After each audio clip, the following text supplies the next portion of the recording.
Maintenant que vous avez laissé le vendeur s'exprimer et que vous avez fait négocier le vendeur contre lui-même, là, vous pouvez faire une proposition.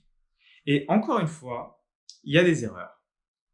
On va reprendre l'exemple de la vidéo précédente. Donc, le bien était à 78 000. On va dire qu'il y a un bout de gras qui est inutile, on l'a enlevé. Et on a fait négocier le vendeur contre lui-même. On se retrouve à peu près à 70 000. Donc, en fait, le vendeur, quand il voulait vendre son bien, il voulait le vendre à 70 000 à la base. Et après, il a rajouté du gras, etc. Donc, on a fait négocier contre lui-même. Et il veut nous vendre à 70 000. Et c'est à ce moment-là, ce moment précis, que vous devez attaquer. Par contre, n'attaquez pas d'une manière stupide, j'ai envie de dire. C'est une erreur fondamentale que beaucoup de personnes font. Lorsque le bien est à 70 000, ils se disent « Ah, ce bien, j'aimerais bien l'avoir à 63 000. Je sais qu'à 63 000, j'ai une excellente rentabilité. » Donc, qu'est-ce qu'ils vont faire? Ils vont faire une offre au vendeur en disant « Monsieur le vendeur, j'ai envie de vous acheter ce bien à 63 000. » Mais est-ce que vous pensez que le vendeur va accepter? C'est très peu probable. Et c'est pour ça que vous ne devez pas faire une offre au prix que vous voulez, mais une offre inférieure au prix que vous voulez. Si le prix que vous ciblez, c'est 63 000 par exemple, alors votre offre, elle doit être aux alentours de 60 000, voire même moins, plus agressive, 58 000, 55 000.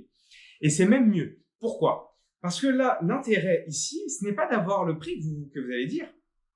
Si votre objectif, donc, c'est de l'avoir à 63 000, l'intérêt, c'est pas qu'à 65 000, il vous l'accepte. L'intérêt ici, c'est de déclencher justement un non. C'est le non qu'on veut. On veut un refus. C'est là que la négociation commence. C'est à ce moment-là. Quand vous allez avoir un refus, la négociation va vraiment commencer. Donc, lorsqu'on cible un bien à 63 000, on va chercher un non. On peut aller chercher un non avec une offre à 55 000.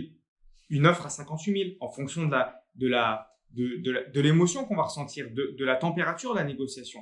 Si c'est quelqu'un de très très difficile et que peut-être on va perdre un bien avec 55 000, peut-être qu'on va chercher les 60 000.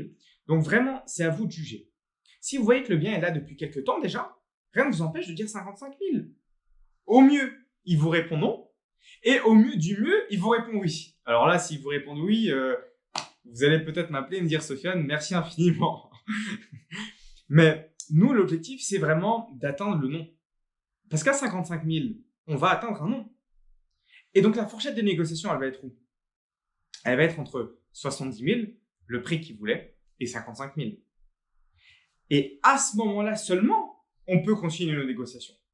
Mais si, à ce moment-là, moi, ce que j'appelle la première offre, c'est la seconde étape de négociation.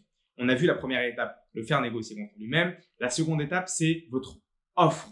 Si votre offre, elle est acceptée à 55 000, mais c'est une catastrophe. C'est une catastrophe. Vous n'avez pas réussi à déclencher le non. Et ce qu'il vous faut, c'est déclencher un non. Alors, si vous avez fait une offre à 55 000 et qu'il accepte, vous avez peut-être perdu 5 000 euros. Vous ne savez pas. Peut-être qu'en fait, vous aurez pu l'avoir à 49 000 ou à 50 000. Vous avez quand même perdu un peu dans la négociation. Donc, si à ce moment-là, vous n'avez pas un non, c'est négatif. Vous voyez ce que je veux dire? Vous auriez peut-être pu avoir un meilleur prix. Mais quoi qu'il en soit, dans cette étape, seconde étape, c'est vraiment de déclencher le non. Notre objectif maintenant, c'est de déclencher un non. Donc, j'espère que vous avez bien compris avant de valider ce cours-là, de cette vidéo-là. Il faut déclencher un non. Donc, première étape, on laisse le vendeur négocier, on ne fait rien. Et seconde étape, une fois qu'il a bien négocié contre lui-même, c'est là qu'on intervient avec une première offre.